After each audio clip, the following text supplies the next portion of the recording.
Hello guys, welcome back to my YouTube channel. So आज हमारा 75 days hard challenge का 10th day और आज हम जावा का एक नया प्रोग्राम सॉल्व करेंगे। So let's see the question. Write a program in Java to enter a letter, change the case of the input letter and display the new letter and its ASCII code. So question में हमको बोला गया है कि हमें एक letter को input लेना है, यानी एक अल्फाबेट को इनपुट लेना है और उसका जो केस है उसे चेंज करना है, यानी अगर वो कैपिटल लेटर में है तो उसे स्मॉल में लेके जाना है, अगर वो स्मॉल लेटर में है तो उसे कैपिटल में लेके जाना है और उसके केस को चेंज करके हमें उसके साथ साथ उसके ASCII कोड को भी प्रिंट करवाना है। देखो यहाँ पे एक एग्जांपल दिया हुआ है, इनपुट में लिया हमने स्मॉल बी, तो आउटपुट हमारा आया इसका चेंज केस यानी कैपिटल बी, और इस कैपिटल बी का ASCII कोड 66। तो ये है हमारा output. Okay, so let's start the program. सबसे पहले हम एक क्लास बनाएंगे। सो यहाँ पे हमने एक अल्फाबेट नाम का क्लास बना लिया। अब हम वेरिएबल्स डिक्लेयर करेंगे। क्योंकि हमें यहाँ पे कैरेक्टर इनपुट लेना है, हम यहाँ पे कैर डेटा टाइप लिखते हैं। ओके, उसके बाद हम एक सी नाम का वेरिएबल डिक्लेयर करेंगे और फिर CHR, जिसके अंदर इस सी के अंदर हम कैरेक्टर को इनपुट लेंगे और CHR के अंदर इसका चेंज केस को स्टोर करेंगे। ओके, और अब हम एक इंट डेटा टाइप का वेरिएबल भी डिक्लेयर करते हैं जिसके अंदर हम इस चेंज केस के ASCII कोड को स्टोर करेंगे। ओके, सो अब हम एक स्कैनर क्लास का ऑब्जेक्ट बना लेते हैं।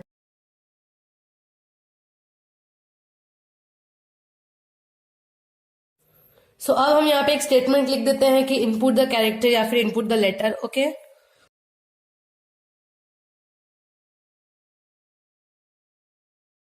अब हम यहाँ पे सी के अंदर कैरेक्टर को इनपुट लेने के लिए स्टेटमेंट लिखते हैं, that is in dot next braces फिर कैर एट 0। ओके, ये हो गया। अब हमें चेक करना पड़ेगा कि हमने यहाँ पे जो सी कैरेक्टर इनपुट लिया वो हमारा अपर केस में है या लोअर केस में। उसके लिए एक फंक्शन आता है अपर केस में चेक करने के लिए, हमारा आता है function character dot is upper case, और इस ब्रेसेस के अंदर हम उस वेरिएबल का नाम लिखेंगे यानी सी। ठीक है, और लोअर केस चेक करने के लिए जो फंक्शन है वो है character is lower case. Okay, L और सी हमारा बड़ा होगा एज सेम एज यू और सी। ठीक है, सबसे पहले हम चेक करेंगे कि ये जो सी है हमारा ये अपर में है या नहीं। अगर अपर में है तो हम इसे लोअर में लेके जाएंगे। ठीक है, इफ ये फंक्शन लिखेंगे यहाँ पे कैरेक्टर इज अपर केस, अगर है सी, अगर है तो हम CHR के अंदर क्या स्टोर करेंगे, इसके अंदर हम चेंज करेंगे केस को। CHR is equal to character to lower case, right. Function हो जाएगा टू, चेंज करने के लिए अपर केस से लोअर केस में। लिख देते हैं यहाँ पे character dot to lower case और इसके अंदर लिख देंगे हम सी। ये हो गया। ठीक है, अगर ये नहीं है, अगर ये कंडीशन फॉल्स है तो एल्स लिखेंगे। एल्स CHR क्या होगा, हमारे पास दो ही कंडीशन है, या तो ये ट्रू हो सकता है या तो ये फॉल्स हो सकता है। अगर ये अपर केस नहीं है, ये सी, तो क्या होगा, ये लोअर केस होगा। अब अगर ये अपर केस नहीं है तो लोअर में नहीं जाएगा, तो किस में जाएगा, ये अपर में जाएगा। Else CHR is equal to character to upper case. Okay, और ब्रैकेट के अंदर लिखेंगे सी, क्योंकि हमें सी चेंज करना है। ओके, आप यहाँ पे एक चीज नोटिस करोगे कि इफ के बाद मैंने कर्ली ब्रेसेस नहीं दिया, बिकॉज क्योंकि हमने इसके अंदर बस एक ही स्टेटमेंट लिखा है। ओके, अगर हम एक से ज्यादा स्टेटमेंट लिखेंगे तो हम कर्ली ब्रेसेस देंगे, वरना हमें कर्ली ब्रेसेस ओपन या क्लोज करने का कोई जरूरत नहीं है। ठीक है, यहाँ पे भी वही चीज है। अच्छा, तो ये हो गया हमारा, चेंज हो गया कैरेक्टर का केस। अब हमें क्या करना है, इस कैरेक्टर का ASCII कोड निकालना है। वो कैसे पता करते हैं, वो हम किसके अंदर स्टोर करेंगे, ए के अंदर। Okay, a is equal to simply int को लिखेंगे ब्रैकेट में, क्योंकि ASCII कोड मतलब इसका जो इंट डेटा टाइप में जाएगा CHR। बस ये हो गया।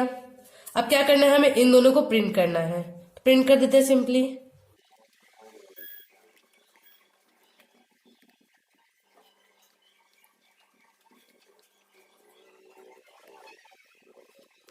ये हमने प्रिंट कर दिया और इसी के साथ हमारा जो प्रोग्राम है वो हुआ खत्म।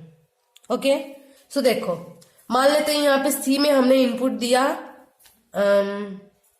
ए। ठीक है, मान लेते हैं इनपुट किया हमने ए। तो यहाँ पे क्या होगा, सबसे पहले यहाँ पे चेक होगा ये जो कैरेक्टर है हमने जो इनपुट किया सी के अंदर वो अपर केस है या नहीं। सबसे पहले चेक होगा character is upper case C, check हुआ, कंडीशन क्या हुआ, ट्रू हुआ, क्योंकि अपर केस में है, राइट, कैपिटल लेटर में है ये, तो ये कंडीशन ट्रू हुआ, तो ये वाला एग्जीक्यूट हो जाएगा। कैरेक्टर टू लोअर केस मतलब इसको लोअर केस में कन्वर्ट कर दिया जाएगा, यानी ये हो जाएगा ए, और ये किसके अंदर स्टोर होगा, CHR के अंदर। ठीक है, स्टोर हो गया। अगर ये अपर केस नहीं होता मतलब ये लोअर केस है, राइट, तो फिर हमारा ये एल्स वाला स्टेटमेंट एग्जीक्यूट होता, यानी जो भी कैरेक्टर हमने इनपुट लिया वो अपर केस में कन्वर्ट होता। कन्वर्ट होने के बाद CHR के अंदर स्टोर हो गया। ठीक है, उसके बाद हमारा इस ए के अंदर स्टोर होगा इंट CHR, यानी CHR का ASCII कोड। अब हमारा CHR के अंदर स्टोर फिलहाल हुआ है ए, सो स्मॉल ए का जो ASCII कोड होता है वो होता है आपका 97, तो ए के अंदर स्टोर होगा 97, है ना, एक टेबल है ASCII कोड, वो वाला आप देख लो, वहां पे दिया होगा 97। ओके, सो हो गया, ए के अंदर भी स्टोर हो गया, CHR के अंदर भी स्टोर हो गया। अब यहाँ पे वही प्रिंट हो जाएगा, चेंज्ड केस, उसके बाद CHR, मतलब ए प्रिंट होगा यहाँ पे CHR की जगह, और फिर ASCII code is equal to A, यानी 97 प्रिंट होगा। सो हमारा आउटपुट यही होगा। ओके, सो आई होप आपको ये प्रोग्राम समझ में आ गया होगा कि हमारा जो आउटपुट है वो किस तरीके से आएगा। अगर प्रोग्राम समझ में आ गया है तो वीडियो को लाइक कर दे, और ऐसे ही कोडिंग से रिलेटेड वीडियो देखने के लिए हमारे चैनल को सब्सक्राइब कर दे। Thank you.